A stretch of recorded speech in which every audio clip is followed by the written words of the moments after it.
Okay, so I'm back. I'm using Mr. Color number 60. So it's Arlen Gray number 60. So I'm reviewing a couple of KH's uh, builds. So from the looks of it, it doesn't really matter if I have changed my colors, but looking at this type of grain, it's really nice. So go on this gray. So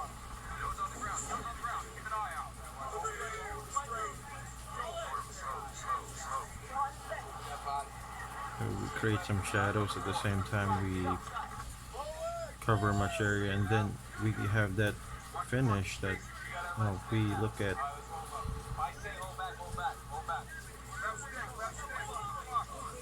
That finish that we want from how Sensei Ko would work on his smack. And I'm still trying to work it out. You know, not everything is perfect, so a lot of practice. I still need practice. Yeah.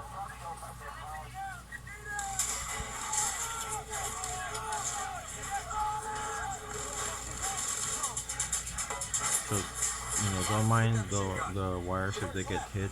You can work again. You know, uh,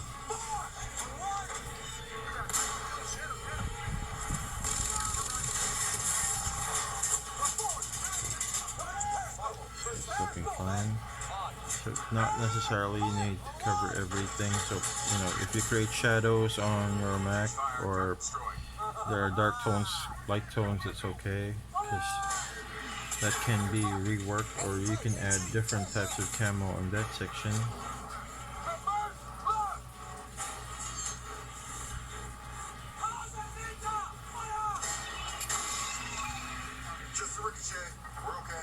I've been looking on YouTube on how the Japanese or some of the Mac builders do their camo. So I try to mimic how they do it, but at the same time discover something different for me to do. So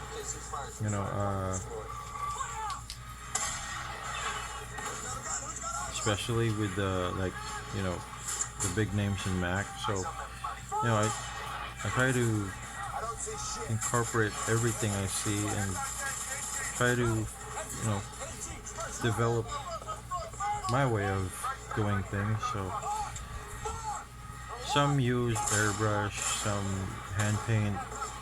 Mine I mix hand painting and airbrush.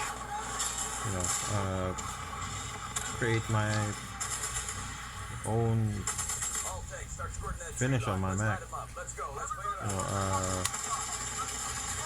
Especially with the winter camos.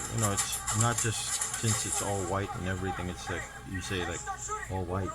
So sometimes you have to mix your tones. So it's not just like white. You have on what I did on my last build on the Gruber on the Altair. There were gray sections, there were whites. It's not like all white and everything. So you have to create your tones with the grays. I eventually used about five types of grays or six, and then added some white to finish it up.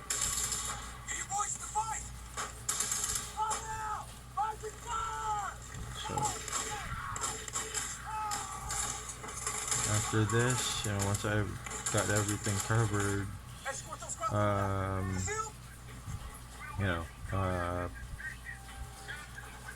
I'm gonna find another lighter tone or something different.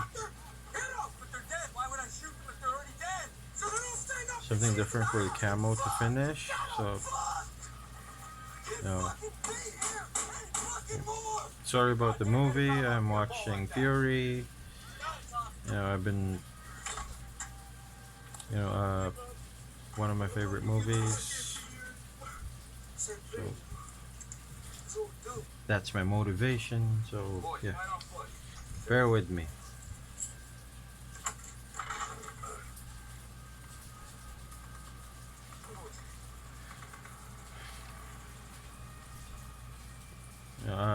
Yeah, I've also lost bench time actually. You know, had to place everything together. You know, family time and everything else. So yeah, you know, a guy approached me one time, tells me one of my works in an art museum that was featured there changed how he felt about his hobby. So he got a board game and started painting it. And then one time at an event, he saw my name and my work, and then from there, you know, we just chatted. He bought his first Mac, which was a Falca. So the Falca was extremely a surprise for me because that was my first Mac. Uh, uh, First Mac in 120 scale that I built, and then uh, he built his really super nice. You know, I like the brown finish he did. So, anyways, yeah, shout out to Fred Lopez. You know, Fred was the guy who approached me, and I'm thanking him because, uh, you know, without him talking to me about how I was started with Mac and how I developed my work. So, you know, thanks, Fred. If you didn't talk to me about how my art encouraged you, I would have been on a loss of bench time. So, thank you. Uh, no, so I'll stop here,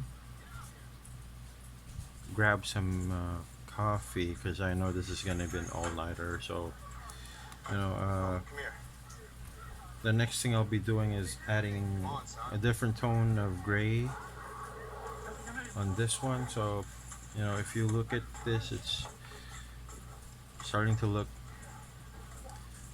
like a war machine or lunar suit since it's starting to get colors and tones. So, the next step I'm gonna do is I'm gonna, brush a different tone of gray, maybe a darker tone, or maybe a much lighter tone, or maybe some German gray violet for the camo. I'm still trying to decide on what to paint this. So yeah, thanks for watching.